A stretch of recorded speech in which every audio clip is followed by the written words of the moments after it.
bonjour à vous. Aujourd'hui, on se retrouve pour une nouvelle vidéo qui je l'espère saura vous plaire.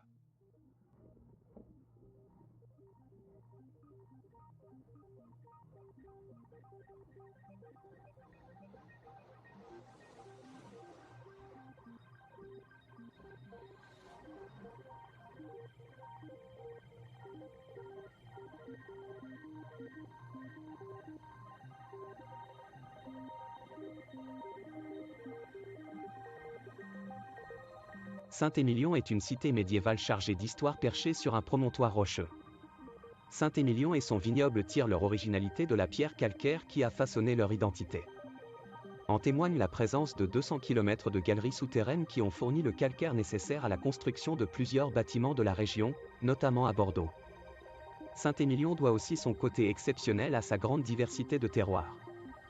La variété de ses vins s'explique par une diversité géologique remarquable, sol calcaire, argilo-calcaire, graveleux et sableux, et un microclimat parfaitement adapté à la viticulture. Cette combinaison, associée aux soins minutieux apportés à la vigne par les professionnels, offre les conditions idéales de nutrition et de maturité du merlot, cépage dominant. En effet, la variété des vins de Saint-Émilion s'explique également par un savant assemblage de cépages, merlot majoritaire associé au cabernet franc et cabernet sauvignon, ou encore au malbec, qui leur permet de s'épanouir dans une palette de nuances olfactives et gustatives particulièrement appréciées.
Au 8e siècle, un moine breton natif de Vannes nommé Émilion choisit comme lieu de retraite Asquimbat, ancien nom du site de Saint-Émilion. Cet homme, remarqué pour sa charité, quitta sa famille et sa Bretagne natale pour s'enfermer dans un cloître, suivant la direction vers l'Espagne. La fatigue l'obligea de s'arrêter à Saujon, dans un monastère de l'ordre de Saint-Benoît, où il exerça comme boulanger. Poursuivant son idée de vivre dans la plus profonde solitude, Émilion quitta le monastère et vint se fixer dans la forêt de Quimby. Il s'installa dans une falaise où il creusa un ermitage troglodyte. Ce fut autour de l'ermitage de Saint-Émilion que se groupèrent les premières masures. Par ses miracles et sa générosité, sa renommée rayonna par-delà la vallée et de nombreux disciples le rejoignirent. Durant 17 ans, Émilion évangélisa la population, créant ainsi un site monastique qui prit son nom après sa mort. Une communauté de moines bénédictins géra l'accès à ce lieu de pèlerinage jusqu'en 1110, date à laquelle une réforme engagée par l'évêque de Bordeaux à la suite des relâchements de la communauté permit l'installation d'un chapitre de chanoines augustins.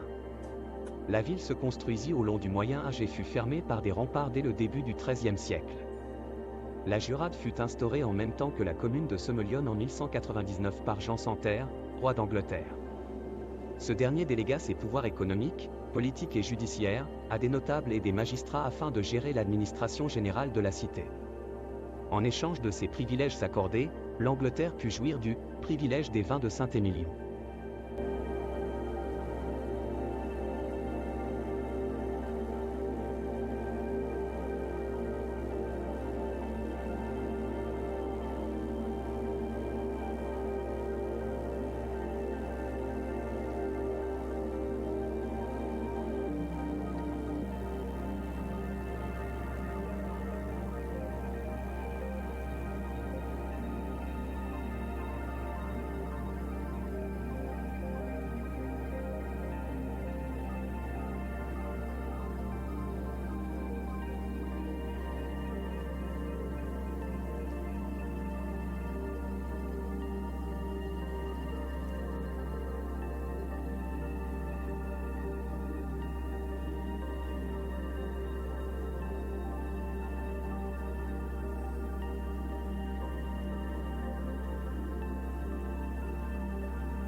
Château Angélus est un domaine viticole familial de 42 hectares à Saint-Émilion en Gironde. En AOC Saint-Émilion Grand Cru, il est classé premier Grand Cru classé A dans le classement des vins de Saint-Émilion de 2012. Le domaine doit son nom à la situation du vignoble, d'où les vignerons pouvaient entendre sonner l'Angélus au clocher des 3 églises environnantes, la chapelle de Mazérat, l'église Saint-Martin de Mazérat et celle de Saint-Émilion. Le vignoble se situe dans un amphithéâtre naturel, sur la côte et le pied de côte sud de Saint-Émilion, qui concentre les températures chaudes l'été et augmente la précocité. Le sol est naturellement drainé par la pente. La répartition entre calcaire et argile permet une alimentation régulière en eau et en minéraux. Merci d'avoir regardé cette vidéo. Si elle vous a plu, n'hésitez pas à mettre un pouce et à laisser un commentaire. À bientôt pour une autre vidéo.